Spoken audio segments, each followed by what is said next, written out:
Hey everybody, welcome back to our YouTube channel। तो चलिए start करते हैं next part of accountancy MCQs. हमने ऑलरेडी अकाउंटेंसी एमसीक्यूज पे एक सीरीज स्टार्ट की है जिसमें अकाउंट्स को एमसीक्यूज की फॉर्म में विद एक्सप्लेनेशन कवर किया जाएगा।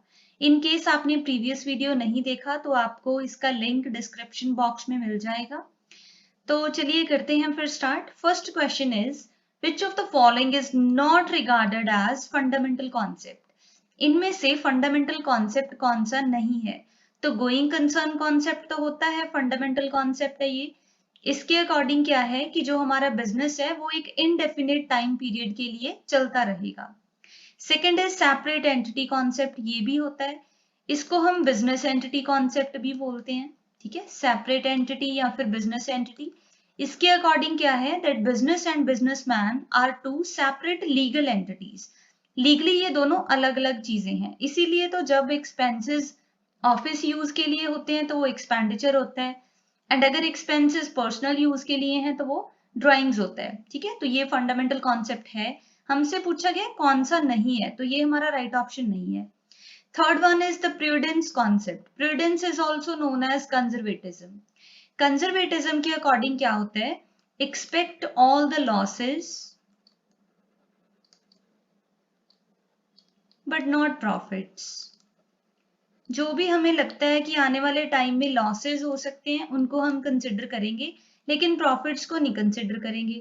ये है कंजर्वेटिज्म प्रूडेंस कॉन्सेप्ट, तो ये भी होता है। फोर्थ ऑप्शन है करेक्शन कॉन्सेप्ट। करेक्शन कॉन्सेप्ट नाम का कोई भी फंडामेंटल कॉन्सेप्ट नहीं है अकाउंट्स में, तो ये हमारा हो जाएगा राइट आंसर, क्योंकि उन्होंने क्या पूछा था, कौन सा नहीं है। ठीक है, then comes the question number second. Using lower of the cost and net realizable value. Net realizable value is also called market value for the purpose of inventory valuation is the implementation of which of the following concept. अब देखिए, inventory क्या होता है? Stock. Stock की दो values होती हैं, एक है मार्केट वैल्यू, ठीक है, जिसको हम क्या बोलते हैं? Net realisable value.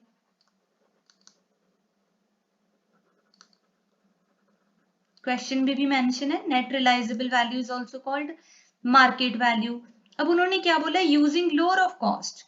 कॉस्ट को काउंट करके चलना, जो हमारी इन्वेंट्री है, जो हमारा स्टॉक है, उसका वैल्यूएशन करते हुए दोनों में से, लाइक मार्केट वैल्यू में से एंड जो उसकी बुक वैल्यू है, दोनों में से जोन सी भी लेस है उसको काउंट करना। ये कौन से कॉन्सेप्ट के अकॉर्डिंग है? तो ये क्या है? कंजर्वेटिज्म के अकॉर्डिंग है।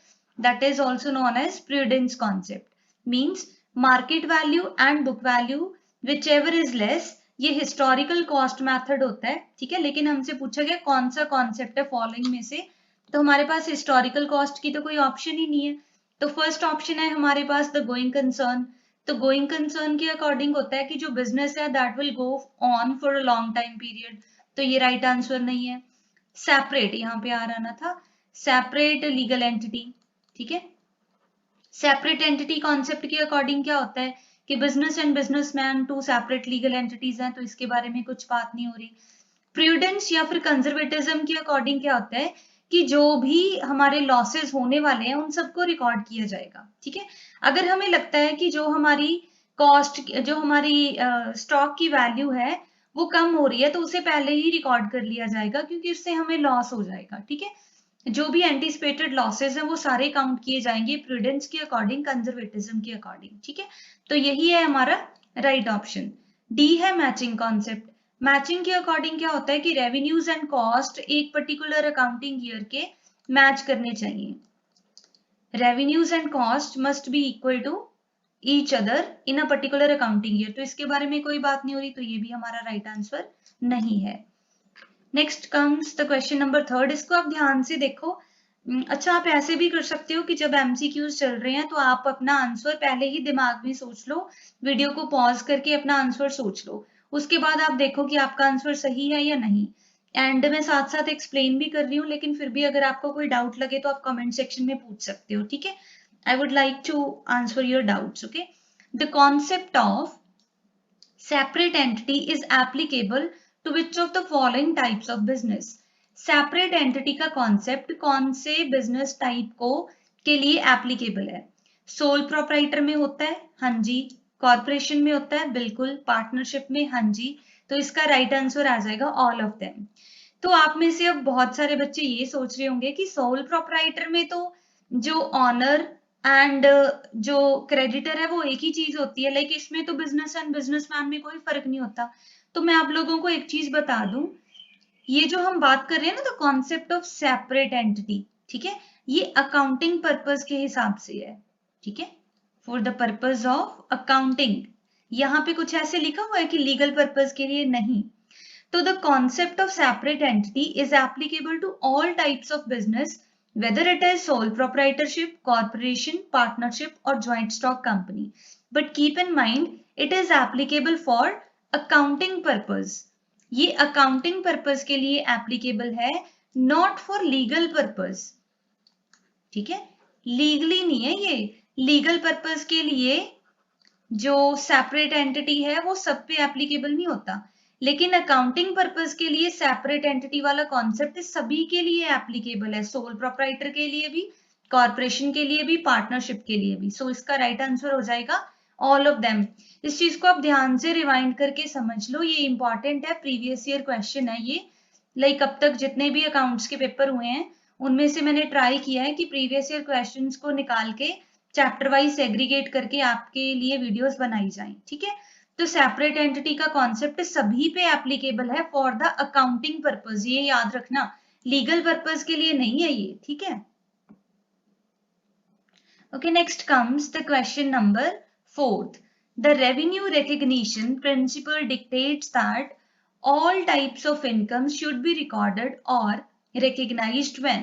देखिए, रेवेन्यू रिकग्निशन के अकॉर्डिंग क्या है, वो कहते हैं कि हर एक टाइप की इनकम को रिकॉर्ड किया जाना चाहिए या फिर रिकग्नाइज किया जाना चाहिए। कब?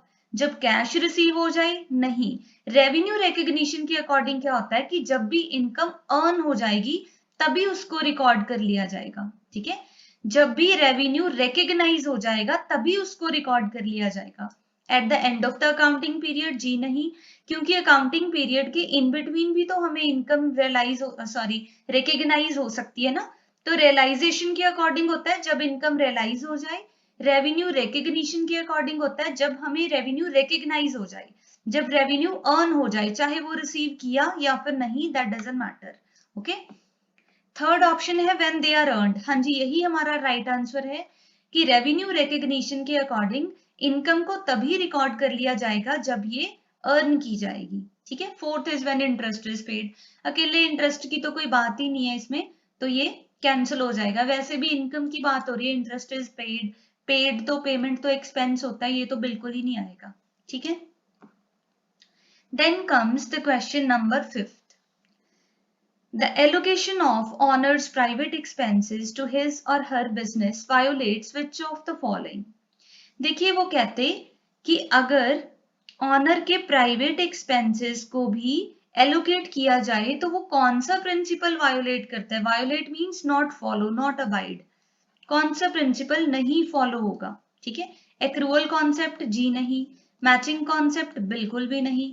Separate entity concept? हाँ जी, क्योंकि सेपरेट एंटिटी कॉन्सेप्ट के अकॉर्डिंग क्या है, वो कहते हैं कि बिजनेस एंड बिजनेसमैन ये दोनों सेपरेट लीगल एंटिटीज हैं, ठीक है। ये दोनों सेपरेट लीगल एंटिटीज हैं, तो इसीलिए तो जब बिजनेस का कोई एक्सपेंस होता है तो उसे एक्सपेंडिचर में नोट किया जाता है। एंड अगर वही एक्सपेंस बिजनेसमैन प्राइवेट एक्सपेंसेस पे कर रहा है, प्राइवेट यूज के लिए कर रहा है, ठीक है, तो उसको हम ड्रॉइंग्स बोलते हैं। दोनों का अलग ट्रीटमेंट होता है ना, आपको पता ही है ये तो बिजनेस एंटिटी कॉन्सेप्ट के अकॉर्डिंग प्राइवेट एक्सपेंसेस को जो ऑनर है वो एलोकेट नहीं करेगा बिजनेस में से, ठीक है। तो ये हो जाएगा हमारा राइट आंसर। फोर्थ है कंसिस्टेंसी। अच्छा, ये भी इंपॉर्टेंट है, आगे जाके इस पे आएगा ही कहीं ना कहीं, तो एमसीक्यू। कंसिस्टेंसी का मतलब क्या होता है? There should be consistency in maintaining the records. कैसे? मींस जैसे आप डेप्रिसिएशन बना रहे हो, ठीक है, आपके बिजनेस में जो भी फिक्स्ड एसेट्स हैं उस पे आप डेप्रिसिएशन रिकॉर्ड करते हो, तो अगर आप डेप्रिसिएशन के लिए सपोज SLM मेथड यूज कर रहे हो, स्ट्रेट लाइन मेथड यूज करते हो, तो वो कहते हैं कि नेक्स्ट अकाउंटिंग ईयर के लिए भी आपको SLM ही यूज करना चाहिए, ठीक है। For the next accounting year also same method follow करने चाहिए। कंसिस्टेंसी मतलब देयर शुड बी कंसिस्टेंसी और consistent records, consistent methods of records as well, ठीक है। consistent methods follow करने चाहिए। डेप्रिसिएशन का अगर हम 2015 से स्ट्रेट लाइन मेथड यूज कर रहे हैं तो स्ट्रेट लाइन यूज करेंगे। अगर कोई और बिजनेस ऑर्गेनाइजेशन है जो WDV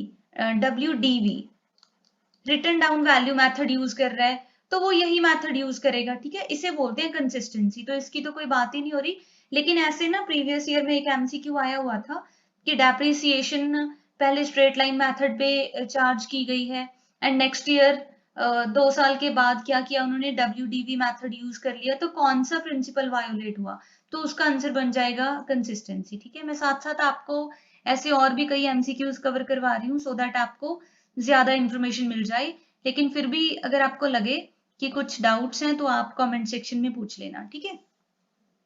तो चलते हैं नेक्स्ट क्वेश्चन पे।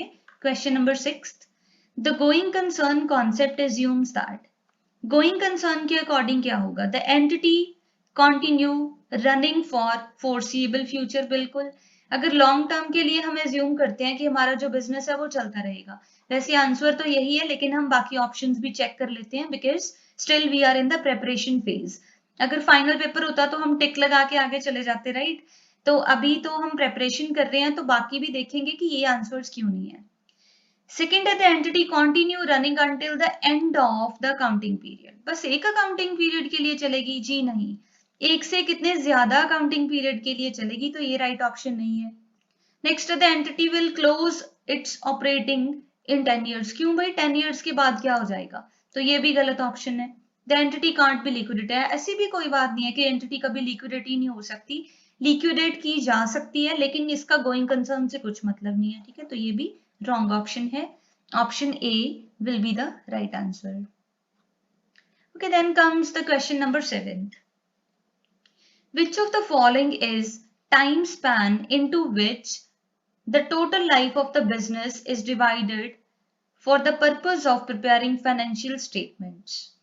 अब देखिए वो कहते हैं कि जो भी हमें ऑप्शंस दी गई हैं वो कौन सा टाइम स्पैन है जिसमें बिजनेस की पूरी लाइफ को डिफरेंट टाइम स्पैन में डिवाइड किया जाता है सो दैट फाइनेंशियल स्टेटमेंट्स बनाई जा सके।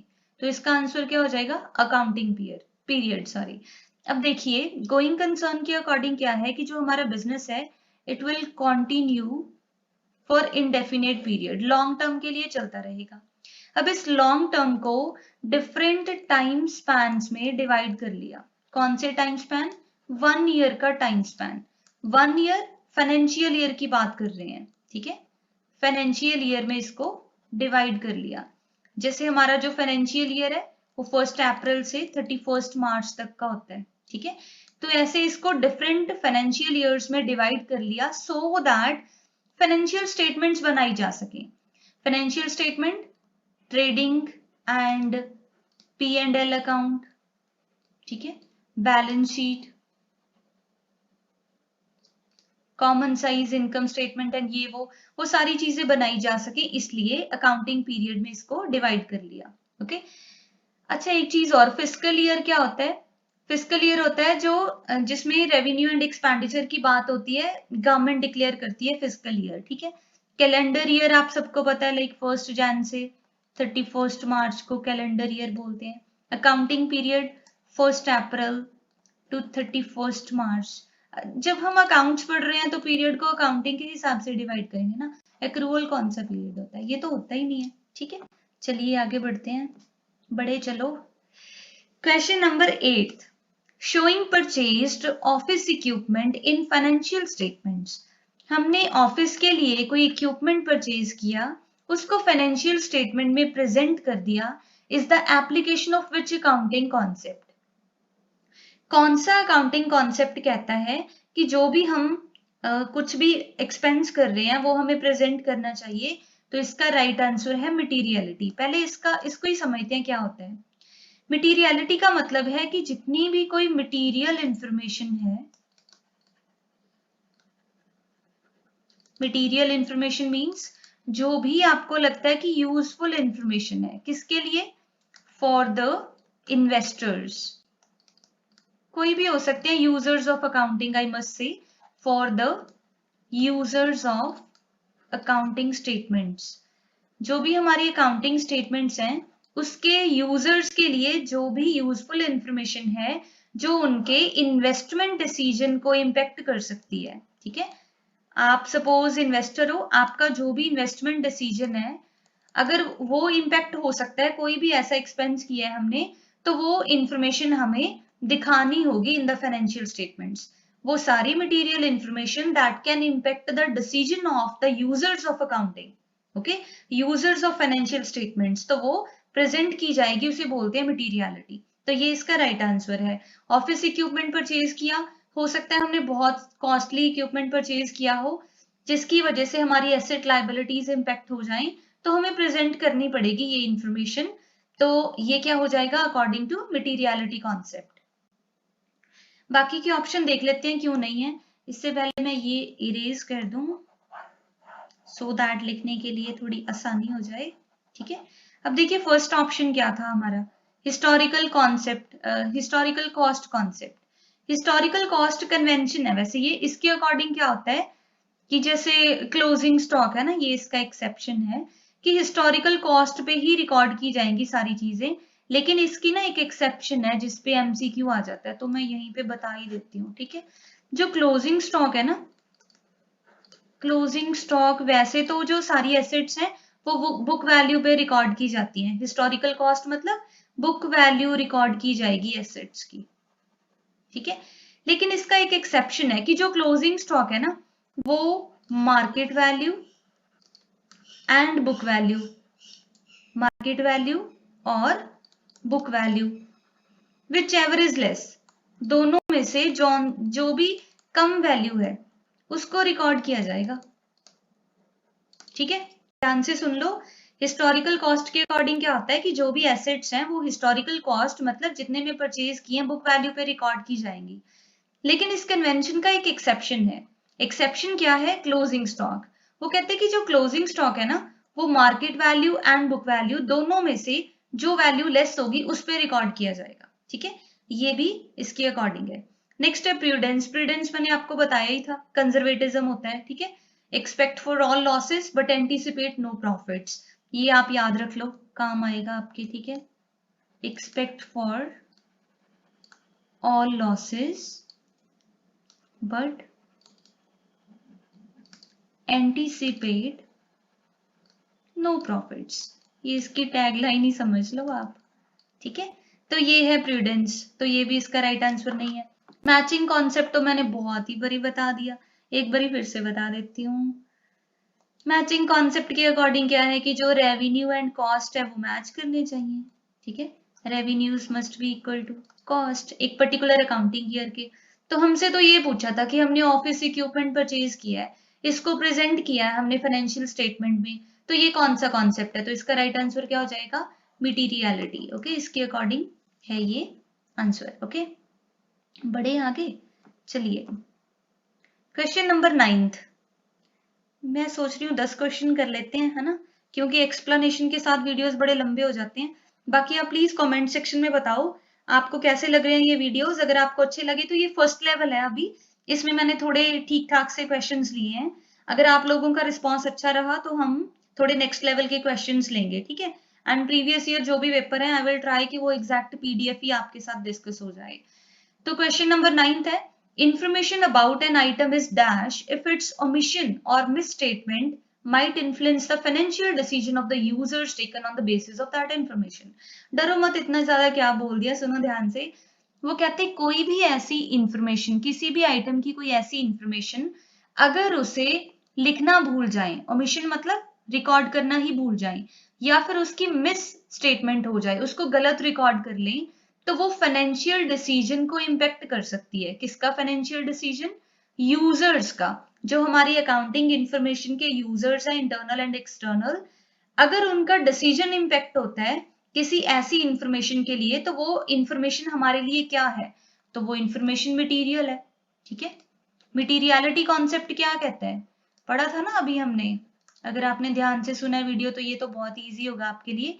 मटेरियलिटी के अकॉर्डिंग क्या है कि कोई भी मटेरियल इंफॉर्मेशन, कौन सी इंफॉर्मेशन, मटेरियल इंफॉर्मेशन, जो आपके डिसीजन को, जो यूजर्स ऑफ अकाउंटिंग है उनके डिसीजन को इम्पेक्ट कर सकती है, उनके फाइनेंशियल डिसीजन को इन्फ्लुएंस कर सकती है, तो वो रिकॉर्ड करनी चाहिए। ठीक है, तो मटेरियल हो जाएगा इसका राइट आंसर। कंक्रीट तो है ही नहीं, कंप्लीट क्या, एन आइटम इज कंप्लीट क्या, इमटेरियल भी नहीं है, तो यही है इसका राइट आंसर। फिर भी डाउट हो तो पूछ लेना। ठीक है, चलिए जी, फिर वैसे तो मैंने ज्यादा बनाई थी पीपीटी में क्वेश्चन, लेकिन अभी मैं सोच रही हूँ कि 10 क्वेश्चन बहुत है, एक बारी आपका रिस्पॉन्स देखते हैं कैसा रहता है। ठीक है, क्वेश्चन नंबर 10 है, द फाइनेंशियल, द तो है ही नहीं, financial information should be neutral and bias free. Neutral होना चाहिए, अपना मतलब अपने सजेशंस नहीं देने आपको। ठीक है, बायस फ्री होना चाहिए, बायस मतलब पार्शियल नहीं होना चाहिए, सब्जेक्टिव डिसीजन नहीं होना चाहिए। Is the dictation of which one of the following, तो ये तो बहुत ही सिंपल है। बायस फ्री क्या होता है, ऑब्जेक्टिविटी। अब देखिए जो हमारे पेपर होते हैं ना, जिनमें एमसीक्यूज आते हैं, तो ये भी क्या होते हैं, ऑब्जेक्टिव टाइप क्वेश्चंस है ना। ऑब्जेक्टिव टाइप में क्या है, इसमें जो एग्जामिनर है वो क्या बायस हो सकता है कि नहीं, आपने तो ए ऑप्शन लगाई है, फलाने ने बी ऑप्शन लगाई है, तो मैं उसका बी ठीक करूंगा क्योंकि मेरी मर्जी, ऐसे नहीं कर सकते। अगर ए ऑप्शन राइट है तो ए ही राइट रहेगी, अगर बी ऑप्शन राइट है तो बी, सी ऑप्शन राइट है तो सी। ठीक है, तो इसमें कोई बायस नहीं होता, तो ये क्या होता है objective. In the same way वो कहते हैं कि जो भी फाइनेंशियल इंफॉर्मेशन है वो न्यूट्रल होनी चाहिए। मींस जो अकाउंटेंट है, जो इंफॉर्मेशन को रिकॉर्ड कर रहा है, वो अपनी मर्जी ना करे उसमें। ठीक है, बायस फ्री होनी चाहिए, अपनी मर्जी से उसमें कुछ भी चेंज ना करे। लाइक जो एसेट्स को बढ़ा दिया, कम कर दिया, लायबिलिटीज को बढ़ा दिया, कम कर दिया, ठीक है, ऐसा कुछ भी नहीं करना है। तो वो कौन से कॉन्सेप्ट के अकॉर्डिंग है, एज पर the concept of objectivity. Objectivity मतलब ऑब्जेक्टिव डिसीजन होना चाहिए, ऑब्जेक्टिव मतलब bias free, no bias. Okay, जैसे एमसीक्यूज में कोई पार्शियलिटी बायसनेस नहीं है, वही बात यहाँ पे हो रही है। कंप्लीटनेस कॉन्सेप्ट, ये तो कोई कॉन्सेप्ट ही नहीं होता। फेथफुल रिप्रेजेंटेशन कॉन्सेप्ट, ऐसा भी कोई नहीं है। ये मतलब कॉन्सेप्ट ऐसे नहीं है, जो कॉन्सेप्ट्स एंड कन्वेंशंस है उनमें नहीं रिकॉर्ड होते। ठीक है, उनमें उसमें नहीं होते ये, वैसे ये टर्म्स हैं फेथफुल रिप्रेजेंटेशन एंड ऑल, लेकिन ये कॉन्सेप्ट नहीं है। ठीक है, ड्यूअलिटी, ड्यूअलिटी वही है, ड्यूअल एस्पेक्ट जिसको हम बोलते हैं। ड्यूअल एस्पेक्ट के अकॉर्डिंग क्या होता है, every transaction has two aspects, means every debit has equal credit, debit is equal to credit. तो इसकी तो कुछ बात ही नहीं हो रही, न्यूट्रल एंड बायस फ्री की बात हो रही है, तो ये तो हमारा राइट ऑप्शन नहीं है, सी इज द राइट आंसर। ठीक है, आई होप आपको ये समझ आ गया होगा। फिर भी कोई डाउट हो, मैं बार बार बोल रही हूँ, आप कमेंट सेक्शन में पूछ लो, अच्छा लगेगा, मुझे लगेगा कि आपने अच्छे से वीडियो सुना है। ठीक है, एंड वीडियो को अपने फ्रेंड्स के साथ शेयर करो, शेयरिंग इज केयरिंग। अगर आप किसी की भी हेल्प करते हो किसी भी तरह से, वो सेम बंदा चाहे आपको रिटर्न में हेल्प ना करे, लेकिन दुनिया में कहीं ना कहीं कोई और आके आपकी हेल्प जरूर कर देगा। मेरे को पर्सनली ऐसे लगता है कि जितना आप लोगों की हेल्प करते हो, कहीं ना कहीं से आपकी हेल्प अपने आप हो जाती है। एंड नॉलेज तो जितना बांटोगे ना उतनी बढ़ती है। ठीक है, तो इसको आप अपने फ्रेंड्स के साथ शेयर करो जो भी प्रिपेयर कर रहे हैं। ठीक है, कुछ नहीं होगा आपकी, अगर आपकी मेहनत है, आप अच्छे से मेहनत कर रहे हो, आप गवर्नमेंट जॉब के लिए प्रिपेयर कर रहे हो, तो अगर आपका लिखा हुआ है कि आप अच्छे से मेहनत करके जॉब ले लोगे, तो आपकी जॉब लग जाएगी। आपके ये वीडियो शेयर करने से आपकी सीट नहीं जाने वाली। ठीक है, तो ऐसा मत सोचो, कर देना वीडियो शेयर। ठीक है, एंड अगर आपको वीडियो यूजफुल लगा तो लाइक कर देना। Thank you so much for watching. Channel पे नए हो तो सब्सक्राइब कर लो, ताकि आने वाले वीडियोस का नोटिफिकेशन मिल जाए। बहुत सारे यूजफुल वीडियोस हैं इस चैनल पे, that too free of cost, कहीं नहीं मिलेंगे आई गेस। तो करो शेयर फिर। Thank you so much.